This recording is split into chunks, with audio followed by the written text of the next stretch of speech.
كريم عظيم عليم حليم حكيم متين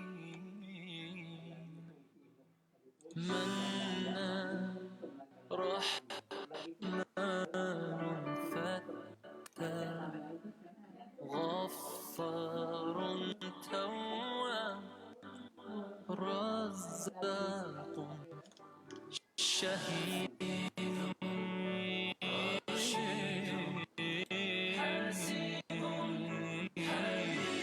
اللهم صل على محمد وآل محمد يا مسلمين صلوا عليه اللهم صل على محمد وصح محمد يا مؤمنين صلوا عليه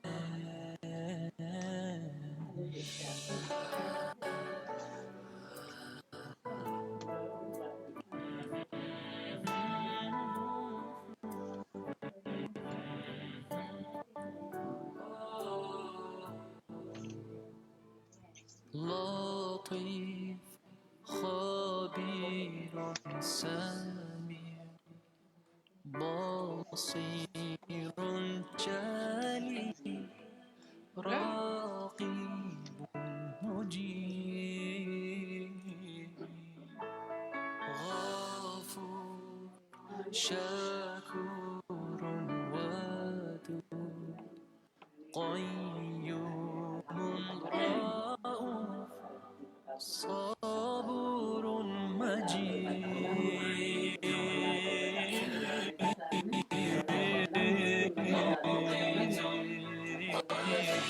اللهم صل على محمد وآل محمد يا مسلمين صلوا عليه اللهم صل على محمد وصح محمد يا مؤمنين صلوا عليه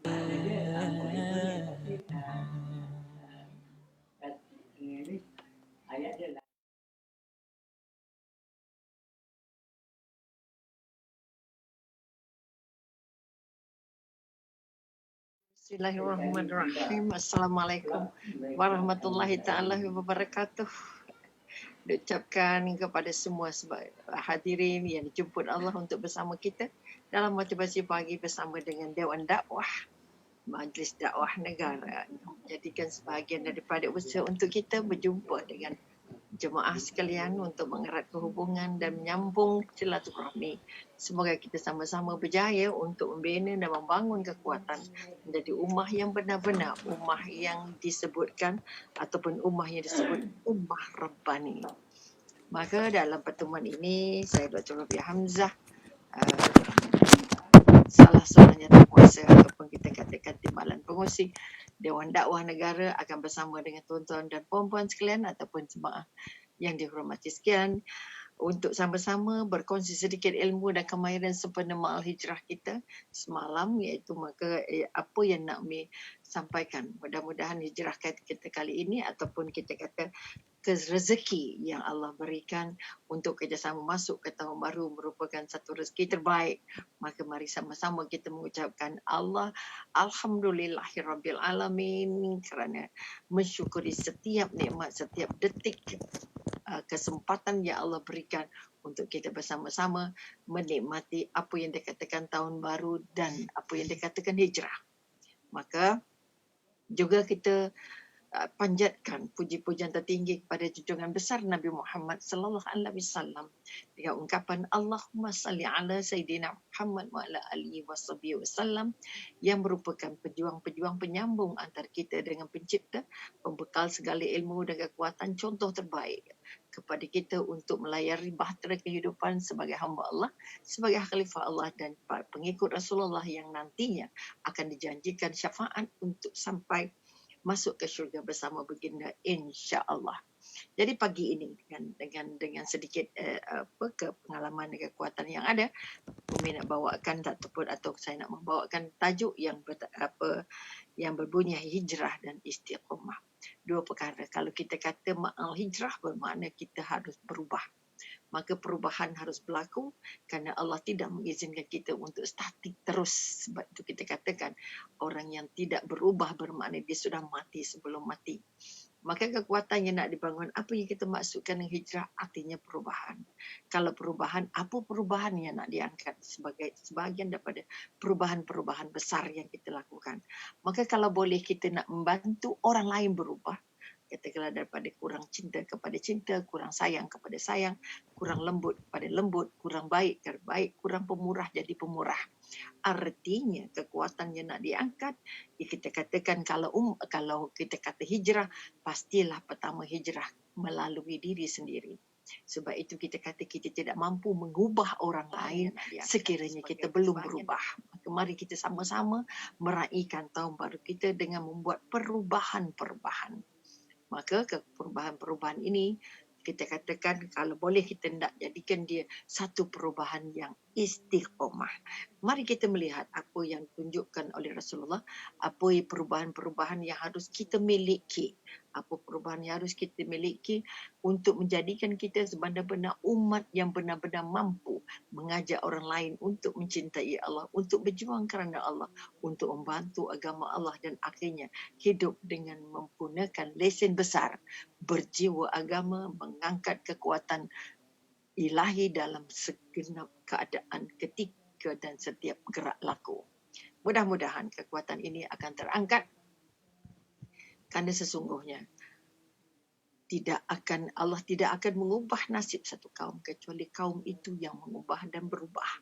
Maka berpandukan perintah inilah kita merasakan bahawa hijrah itu merupakan satu titik paling mahal, satu proses paling diangkat Allah sebagai satu daripada ibadah terbaik. Sebab itu sekali lagi kalau kita melihat katalah pengalaman ataupun contoh seorang dan banduan yang berada di penjara di belakang jeriji besi. Tetapi bila dia dapat melihat matahari dan melihat bunga yang kembang, maka dia tersenyum lebar kerana dia merasa bahawa nikmat Allah masih sangat besar. Maka dia melihat dunia ini dengan penuh rasa kasih sayang. Dia melihat dunia ini dengan penuh rasa lapang dada. Dibandingkan seorang yang berkuasa duduk di istana besar, di rumah yang sangat mewah dan sebagainya, tetapi sentiasa dalam keadaan marah-marah, sentiasa dalam keadaan tidak gembira, sentiasa dalam keadaan runsing, maka dia tidak jumpa namanya bahagia. Ini bermakna sekali lagi perubahan perlu datangnya dari kita, bukan dari harta, bukan datang dari kuasa, bukan datang dari persekitaran dan sebagainya, tetapi paling penting datangnya dari kita. Mari kita lihat apa perubahan yang disenaraikan ataupun yang dicontohkan oleh Rasulullah untuk membolehkan kita merasa bahawa kita terlibat dalam dakwah, memeriahkan dunia-dunia yang kita kata membangun jiwa hamba, membangun jiwa seorang pejuang, membangun jiwa seorang hamba Allah, membangun jiwa seorang yang benar-benar istiqamah. Kalau kita kata hijrah itu perubahan, maka istiqamah itu apa agaknya? Maka istiqamah pastinya kita sudah tahu dan mungkin juga sudah jelas bahawa istiqamah itu adalah satu daripada perintah Allah yang sangat berat diterima Rasulullah. Dan itu kita katakan dalam surah Hud, maknanya Nabi merasa sangat bahagia, sangat berat menerima perintah wahyu. Jadilah kamu orang yang istiqamah. Kerana istiqamah merupakan satu pertanda bahawa kita sungguh-sungguh untuk berubah. Bila kita kata sungguh-sungguh untuk berubah, maka kita tidak mampu berubah jika tidak ada campur tangan Allah. Untuk hijrah juga kita perlukan Allah. Untuk istiqamah juga kita sangat-sangat mengharapkan sentuhan dan campur tangan Allah. Maka campur tangan Allah yang kita mahukan ialah apa yang namanya hidayah Rabbaniyah. Kalau kita punya tema dalam sambutan Ma'al Hijrah, Ummah Rabbani, Okey, bila kita kata ummah Rabbani, ia artinya ummah yang mempunyai karakter-karakter tertentu. Karakter-karakter yang terbina, yang dibina untuk membangun kekuatan diri, kekuatan keluarga, kekuatan masyarakat dan akhirnya kekuatan ummah secara global. Maka kemari kita melihat, katakan apa agaknya karakter Rasulullah yang kita nak ubah, kita nak karakter yang kita nak tiru daripada proses Rasulullah sehingga dapat menjalankan dakwah yang begitu berkesan, dakwah yang sangat melahirkan sahabat-sahabat pengikut-pengikut. Contoh apa kita kata penyokong-penyokong yang sangat setia dan sangat taat dengan apa yang diperkatakan, sangat-sangat mempengaruhi. Maka sekali lagi kita tidak mampu katakan berubah hijrah, kita tidak mampu untuk istiqamah selagi kita belum mengangkat pribadi-pribadi yang penting. Contohnya kalau kita melihat dalam satu daripada catatan para ulama bahawa jiwa yang sangat besar menyebabkan dakwah Rasulullah itu menjadi sangat-sangat berkesan kerana Rasulullah mempunyai jiwa mencintai yang sangat luar biasa. Jiwa mencintai yang sangat luar biasa menjadikan baginda merasakan bahawa kesulitan orang lain adalah kesulitannya, membantu orang lain adalah membantunya. Maka dengan rasa cinta ini, kita membangun satu karakter, satu adab, satu kita kata kesantunan ataupun satu akhlak yang benar-benar membantu kita mudah mengajak orang lain untuk sama-sama berjuang, sama-sama berubah, sama-sama untuk merasa bahawa kita sebagai hamba Allah, kita sebagai insan, kita sebagai ciptaan Allah harus sentiasa berubah. Maka pertama mencintai diri sendiri. Bagaimana para sahabat mencintai diri mereka sendiri setelah mendapat sentuhan daripada Rasulullah. Bagaimana mereka mampu untuk mengikut, bagaimana mereka mampu untuk taat dan seterusnya istiqamah hingga ke akhir hayat untuk menjadi pejuang-pejuang yang sangat berkesan dan sangat besar.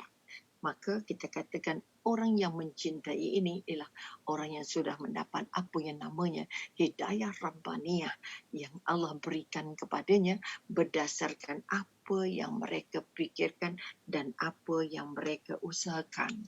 Maka kalau kita melihat bagaimana cara hidup para sahabat sebagai contoh setelah mendapat rasa cinta daripada Rasulullah. Sebab itu sekali lagi, Rasulullah tidak membezakan sesiapa pun, yang besar, yang kecil, yang kaya, yang miskin. Kerana jiwa mencintai ini menjadikan baginda sangat-sangat dicintai. Maka sebab itu kita katakan itu jiwa yang pertama ataupun kita kata karakter yang pertama ataupun akhlak yang pertama yang harus kita angkat ke dalam diri. Kita tidak akan mampu mencintai diri kita pun selagi kita belum mencintai Allah dan mencintai Rasulullah, kerana pembekal seluruh cinta itu adalah Allah dan yang menjadi contoh orang mencintai itu adalah Rasulullah. Makanya kita tidak akan mampu mengangkat dua kalimah syahadah dengan sungguh-sungguh sebagaimana yang dilakukan oleh sahabat-sahabat Al-Kahfi yang mereka mengangkat dua kalimah syahadah dan cinta Rasulullah dan kepada cinta pada agama itu sehingga dicatatkan sejarah mereka sebagai antara kumpulan-kumpulan pemuda yang benar-benar berjuang dan istiqamah untuk mempertahankan akidah daripada serangan, daripada gangguan, daripada kezaliman raja-raja sehingga mereka ditidurkan Allah dalam sebuah gua yang tidak berpagar tetapi selamat atas perlindungan Allah. Maka kalau boleh kita mahu mendapat jiwa-jiwa Al-Kahfi ini, apapun keadaannya, kita harus mampu untuk berubah menjadi lebih baik. Kemudian jiwa-jiwa yang ada ataupun kita kata karakter yang diangkat oleh Rasulullah untuk membangun kekuatan atau kita katakan untuk menjadi orang yang mampu untuk mempengaruhi orang lain. Kalau kita nak mengubah diri kita, tadi kita kata kita mahu mencintai Allah, kita mahu mencintai Rasulullah, kita mahu mencintai diri kita supaya kita dijemput Allah dalam keadaan yang benar-benar bahagia. Kemudian kita juga mahu mencintai ibadah, mencintai orang-orang keluarga kita, mencintai masyarakat kita, mencintai agama kita, mencintai setiap ibadah yang kita lakukan. Jika ini dapat diangkat, insya-Allah Kitalah orang-orang yang benar-benar merasa bahawa nikmatnya menjadi hamba Allah dan menjadi pengikut Rasulullah. Maka hijrah kita ataupun kita katakan kekuatan untuk menjadi pejuang-pejuang kepada perubahan-perubahan harus pertama mampu mencintai diri dan mampu mencintai orang lain. Jika kamu tidak mampu mencintai diri sendiri, bermakna kamu juga belum mampu untuk mencintai apapun yang ada di dunia itu. Maka cinta pertama yang harus tersemai di dalam hati adalah mencintai Allah yang menciptakan kita, yang membesarkan kita, menyihatkan kita, memberikan segala-galanya kepada kita sehingga kita tidak mampu untuk mensyukuri semuanya. Kalau kamu nak mencatat nikmat Allah, akulah bagikan kamu 2 lautan sebagai tinta, kamu tidak akan mampu untuk mencatatnya. Ini menunjukkan bahawa cinta teragung Allah adalah kepada kita, kepada umatnya, kepada makhluk dan kepada alam dan seluruhnya. Kedua, kita kata kita harus menjadi bangun sebagai orang yang berjiwa, mempunyai karakter pembimbing. Bimbing diri kita. Kerana perubahan kalau tidak membimbing diri, kita juga tidak mampu untuk menjadi contoh dan membimbing orang lain. Sebab itu junjungan besar merupakan tokoh terhebat dalam karakter, tokoh terhebat dalam sasiah, tokoh terhebat dalam adab, tokoh terhebat dalam apa yang kita katakan, orang yang paling berakhlak. Sebab itu Allah mendidik semua utusannya membangun akhlaknya jauh lebih awal daripada membangun ciri-ciri kerasulan dan kenabiannya. Kalau kita mengambil contoh Rasulullah sendiri, karakternya, sasiahnya, akhlaknya benar-benar di tangan Allah, benar-benar dibimbing Allah. Sebab itu kita kata kenapa Allah mematikan ayahnya. Kerana Allah tidak mahu pengaruh ayahnya sampai kepada anaknya yang akan menjadi utusan Allah. Kenapa ibunya dimatikan? Maka itu juga pengaruh-pengaruh yang kalau masih ada akan menjejas didikan akhlak yang ditanam atau yang disuburkan oleh Rasulullah. Allah juga mematikan datuknya. Maka kekuatan-kekuatannya nak dibangun bahawa karakter sasiah akhlak Rasulullah itu menjadi modal nombor 1 untuk baginda mendapat jawatan Al-Amin walaupun belum jadi Nabi dan belum jadi Rasul. Maka kekuatan yang nak kita angkat hari ini adalah kekuatan bagaimana agaknya menjadikan diri kita, diri yang benar-benar mampu untuk mencintai Allah, mencintai Rasulullah, mencintai ilmu. Sebab itu kalau kita melihat prinsip-prinsip hidup para sahabat. Okay? Mereka sangat-sangat memiliki ilmu, sangat-sangat berjuang untuk menambah ilmu, sangat-sangat berjuang untuk menambah amalan, sangat-sangat berjuang untuk mengamalikan semua perintah yang disampaikan oleh Rasulullah kepada mereka. Maka tidak ada modal untuk berubah kalau tidak mabuk mencari ilmu, menambah ilmu, mengukuhkan ilmu, membangun keyakinan. Kerana tidak ada ilmu, maka kita tidak mampu untuk bermimpi jumpa syurga. Kerana syurga itu diidentikan atau disamakan seperti air dengan ikan. Bila air dengan ikan, ikan tanpa air, bermakna ikan akan mati. Kalau kita benar-benar mengimpikan untuk jumpa syurga Allah di dunia dan syurga Allah di akhirat, pasti kita harus menambah. Jangan putus asa, jangan jemu. Tidak ada hari yang tidak menambah ilmu. Inilah karakter para sahabat sehingga mampu melebar luaskan agama kita menjadi pendakwah hingga ke 2/3 dunia. Kekuatan-kekuatan ini harus kita angkat. Kalau kita benar-benar mencintai Allah, pasti kita yang mencintai ilmu yang Allah curahkan melalui kitab suci Al-Quran dan ilmu yang Allah didikkan kepada junjungan besar Nabi Muhammad sallallahu alaihi wasallam sebagai tokoh, seorang yang diberi karakter, gelaran dan pengesahan. Kamu adalah pemilik sahsiah akhlak yang baik. Kamu diutus untuk membaiki akhlak-akhlak. Bila ini yang terjadi, kalau Nabi diutus untuk menjadi pembaik ataupun kita kata mengindahkan akhlak, memperbaiki akhlak. Ini bermakna orang yang diutus itu sudah dibentuk akhlaknya paling hebat oleh Allah.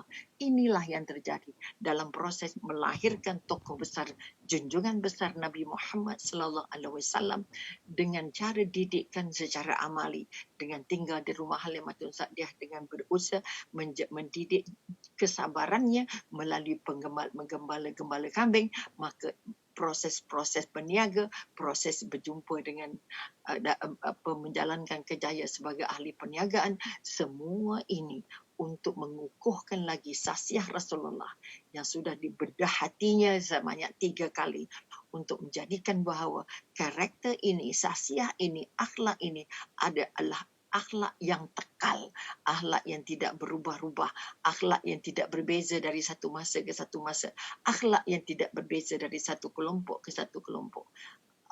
Akhlak yang benar-benar mencintai semua orang sama rata. Sama ada yang miskin, sama ada yang besar, sama ada yang kaya, sama ada yang tidak kaya, ataupun kita kata seorang hamba ataupun seorang pemerintah. Maka jiwa ini harus subur dalam diri kita untuk kita bangun bersama-sama mengangkat umat ini menjadi umat yang benar-benar mampu berhijrah, menjadi umat yang kita katakan umat yang disebutkan sebagai Rabbani ini.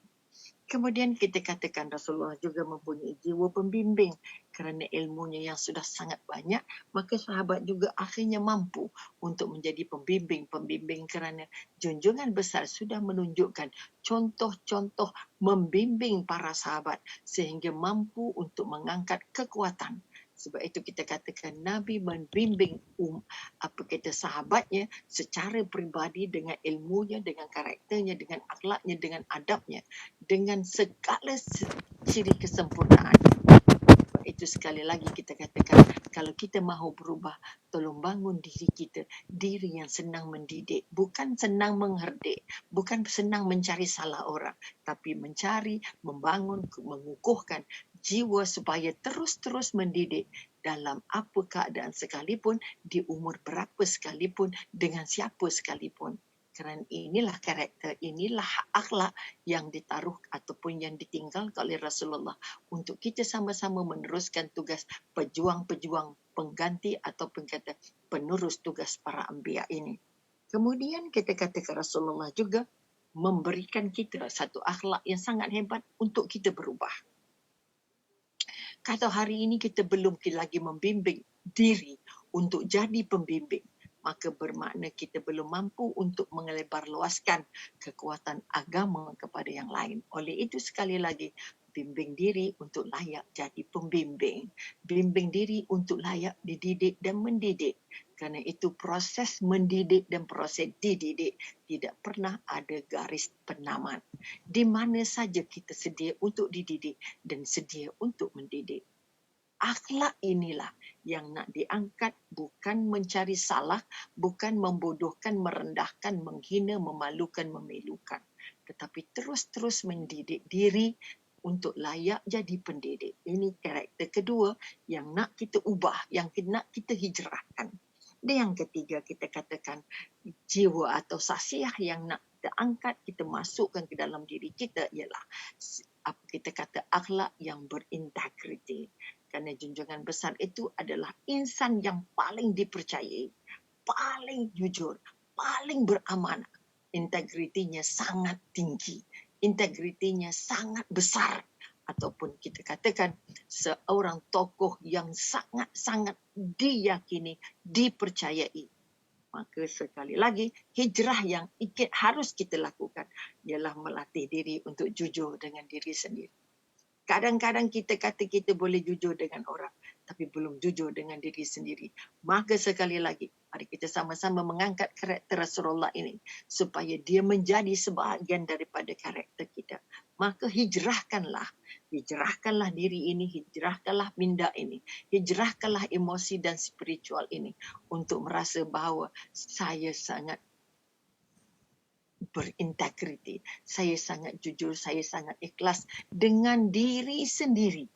Kadang-kadang kita berkelakuan seperti orang jujur, tetapi di belakang kita kadang-kadang mencemar kejujuran itu. Mengubah sasiah, mengubah cara bercakap, mengubah cara berfikir, mengikut situasi, mengikut orang, mengikut keadaan, dan mengikut kepentingan.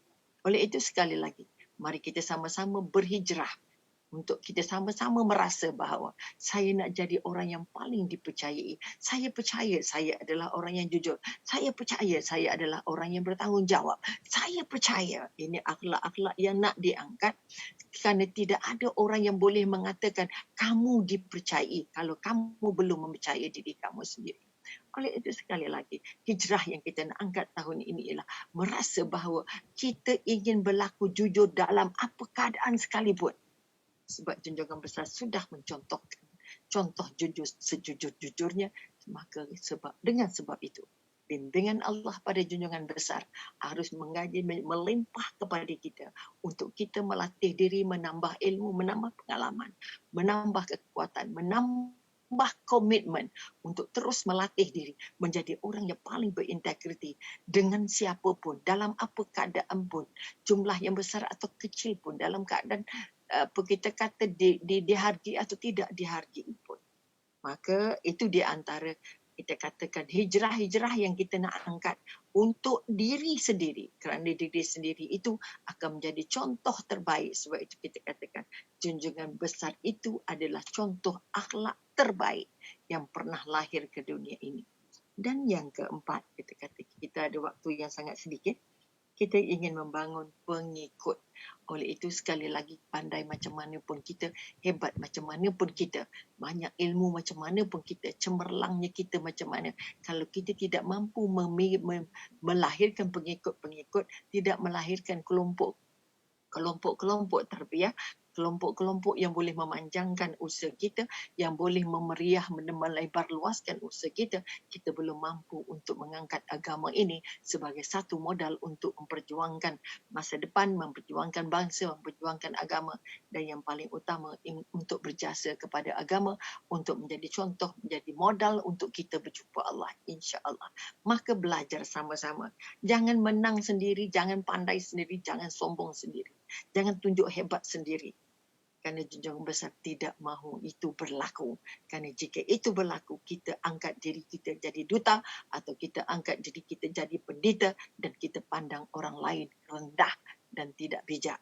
Oleh itu sama-sama tanamkan akhlak yang paling utama, ialah saya ingin menjadi melahirkan seramai-ramai pengikut. Saya nak ajak semua mereka-mereka ini untuk bersama kita berjuang untuk mempertahankan akidah Allah ini.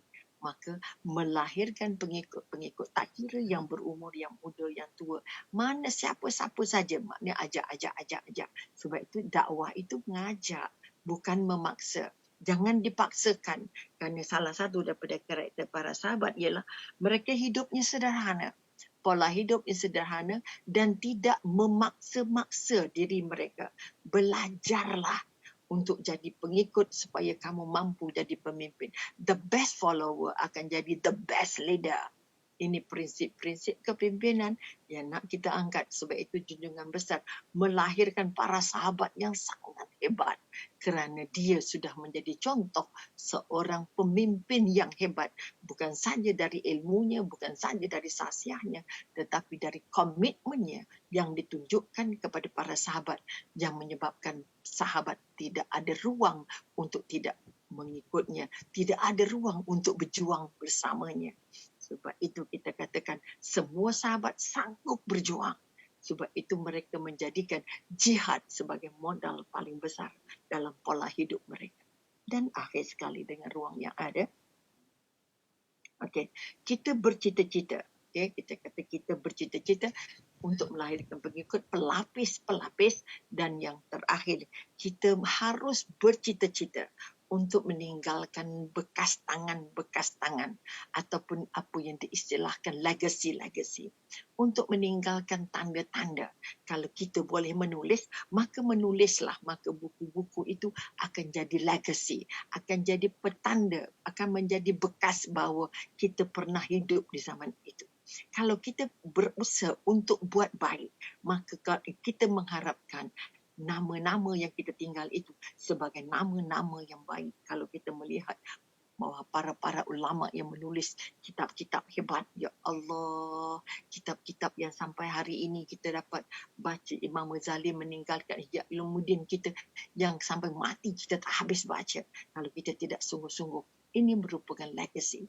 Nabi meninggalkan legacy yang sangat hebat dengan meninggalkan para sahabat, meninggalkan pejuang, meninggalkan ahli-ahli pemerintah, pentadbir yang sangat hebat, sehingga kita katakan para sahabat Nabi. Sebab itu kita kata Nabi meninggalkan paling ramai sahabat, ribuan sahabat yang mampu untuk meneruskan legasi yang ditinggalkan atau untuk meneruskan apa yang ditinggalkan oleh Rasulullah.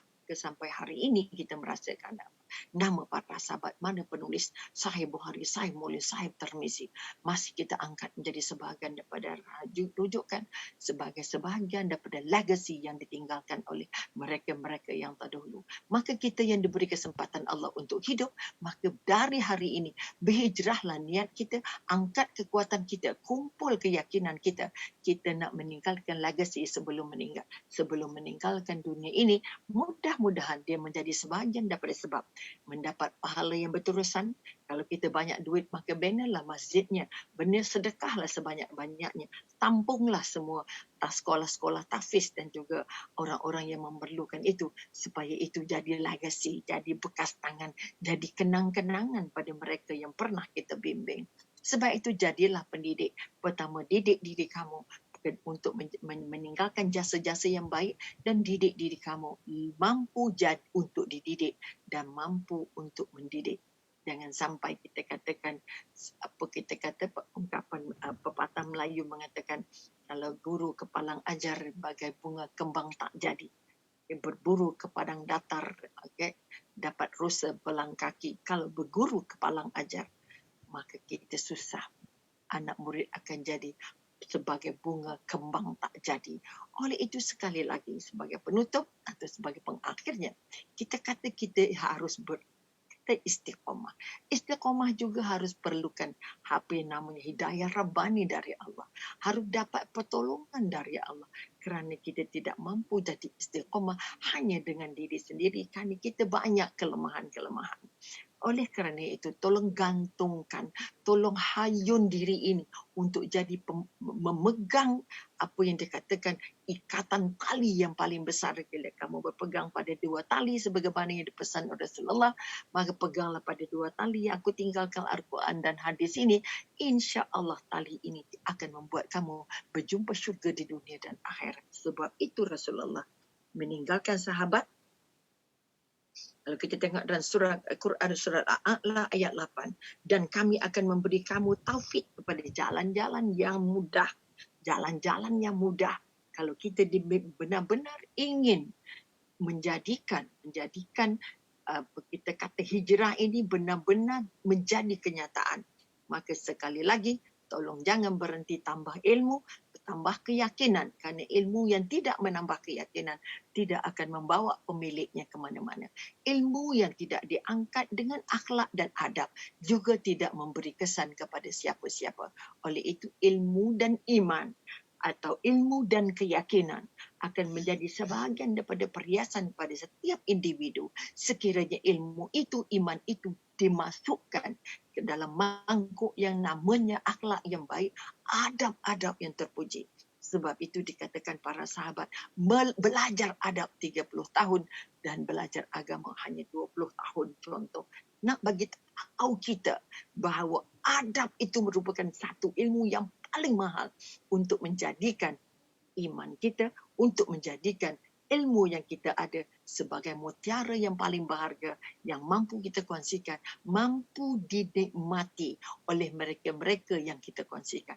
Dengan sebab itu kita katakan sekali lagi, maka para sahabat banyak meninggalkan.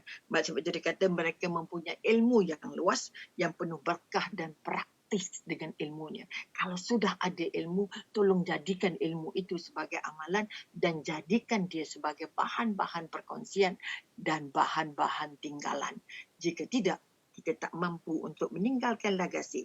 Maka kita kata, kalau boleh kita nak merasakan bahawa kekuatan yang kita nak bangun hasil dari hijrah tahun ini akan membantu kita merasakan bahawa berjihad di jalan Allah itu merupakan satu daripada tugas matlamat besar kita. Saya ingin berjihad untuk mengikut kemampuan kita. Kalau kita tidak perlu berperang pakai senjata, kita perang perlu pakai agama, perlu keyakinan, perlu kekuatan, perlu komitmen, perlu sungguh-sungguh, perlukan kelompok, perlukan kerjasama. Perlukan sama-sama berjuang, melangkah sama derapnya dan bergerak sama nafasnya. Kekuatan-kekuatan inilah yang akan membantu kita merasa bahawa hijrah ini merupakan satu kemestian, bukan pilihan tapi kemestian. Kita tidak ada pilihan lain selain berhijrah menjadi lebih baik, menjadi lebih cinta dengan Allah, maka baru jumpa yang namanya istiqomah. Artinya kita melangkah tidak akan berganjak lagi. Kita berjuang tidak akan kenal putus asa lagi. Sebab itu kita katakan seorang mujahid di jalan Allah adalah orang yang paling bahagia, orang yang paling lapang dadanya dan orang yang paling bersih jiwanya. Ini bermakna membersihkan diri, membaiki hubungan dengan Allah, mencintai karakter Rasulullah adalah merupakan modal-modal dan persediaan paling penting untuk kita merasa bahawa kita sekarang berada dalam tangan dan genggaman Allah. Sesungguhnya hati-hati manusia itu berada di antara jari-jarinya Allah. Oleh itu mohonlah ya Allah, balik-balikkan hati kami ya Allah untuk mencintai yang namanya perjuangan, untuk mencintai yang namanya jihad, untuk mencintai namanya dakwah, untuk mencintai namanya kerjasama, mencintai agama Allah, menjadikan dia sebagai matlamat untuk dijadikan sebagai bekal untuk berjumpa Allah dan Rasulullah. Sebagaimana yang sudah kita janjikan, kita inginkan syurga, maka datangkan syurga dulu di hati kita. Datangkan syurga dulu dalam kehidupan kita. Insya Allah kita layak untuk dijemput Allah dan menjadi penghuni syurga setelah membawa segala bekal yang kita kumpulkan dari segi ilmunya, dari segi komitmennya, dari segi amal solehnya, dari segi perjuangannya. Dan akhir sekali kita merasa kita sudah menyelesaikan tugas-tugas yang patut kita lakukan sebagai seorang hamba Allah, dengan jawatan yang kita ada, dengan suasana yang kita ada, dengan harta yang kita ada, dengan kesempatan yang kita ada. Tolong gunakan semaksimumnya supaya kita tidak menyesal dulu aku ada kuasa tapi tak pakai kuasa untuk tolong agama Allah. Dulu aku ada harta tapi aku tak guna untuk tolong agama Allah. Dan kalau aku dulu ada pangkat dan jawatan tapi aku menyesal kerana aku tidak gunakan pangkat dan jawatan itu untuk memperkukuhkan agama Allah, untuk menjadi pejuang-pejuang Allah di bumi Allah ini. Jangan sampai penyesalan-penyesalan ahli neraka yang digambarkan dalam Al-Quran. Ya Allah, ya Tuhan, beri kami balik semula ke dunia. Hanya sekejap saja, walaupun sekejap, hanya untuk bersedekah. Maka sedekahkan umur kita, sedekahkan kesihatan kita, sedekahkan harta kita, sedekahkan kekuasaan kita, sedekahkan kedudukan kita untuk layak menjadi modal sebagai pejuang mujahid, ataupun kita katakan orang yang benar-benar mahu menjadi tentera-tentera Allah sepanjang hidupnya. Mudah-mudahan sedikit yang kita kongsikan hari ini akan menjadi mutiara terbaik untuk kita membakar diri, menjadi obor-obor yang tidak akan pernah padam. Karena istiqomah itu akan dibimbing Allah. Bila kamu memohon kepada Allah, pasti aku angkat permohonan kamu. Sekiranya kamu merasa sekiranya doa itu diangkat dengan penuh rasa ikhlas, dengan penuh rasa istiqomah, dengan penuh rasa dekat dengan Allah, bahawa saya bersyukur menjadi hamba Allah. Jadi sekali lagi, jumpa lagi insya-Allah di masa-masa akan datang untuk dengan tajuk yang lain. Sekali lagi, tolong sama-sama berjuang. Bantu kami yang berada di dekat dalam Dewan Dakwah, Majlis Dakwah Negara, supaya kita sama-sama sesampan, sepengayuh, mendayung sama kita kata di laut sama mendayung, di darat sama berlari, di medan perang sama-sama berjuang. Jadi sekali lagi saya tinggalkan pesanan, selamat berhijrah. Tanpa hijrah kamu mati sebelum mati. Oleh itu, pilihan kita mesti mengubah diri, mengubah keyakinan, mengubah matlamat perjuangan dan paling utama mengubah cinta sepenuhnya kepada perjuangan agama Allah. Insya-Allah kita dibimbing, kita diberikan kesempatan dan kita diberikan pertolongan terbaik dari Allah sehingga kita merasa hidup ini benar-benar bermakna. Sekali lagi jumpa lagi insya-Allah. Wabillahi taufiq wa hidayah. Wassalamualaikum warahmatullahi taala wabarakatuh.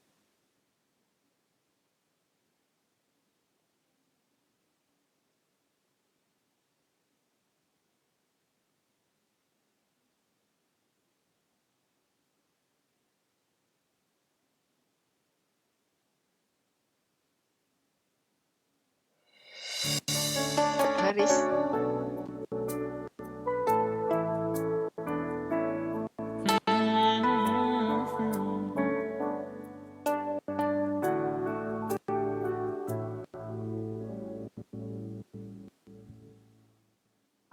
Haris. رحيم كريم عظيم عليم حليم حكيم متين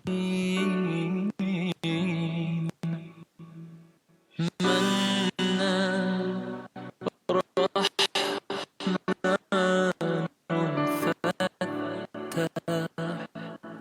غفار تواب رزاق شهيد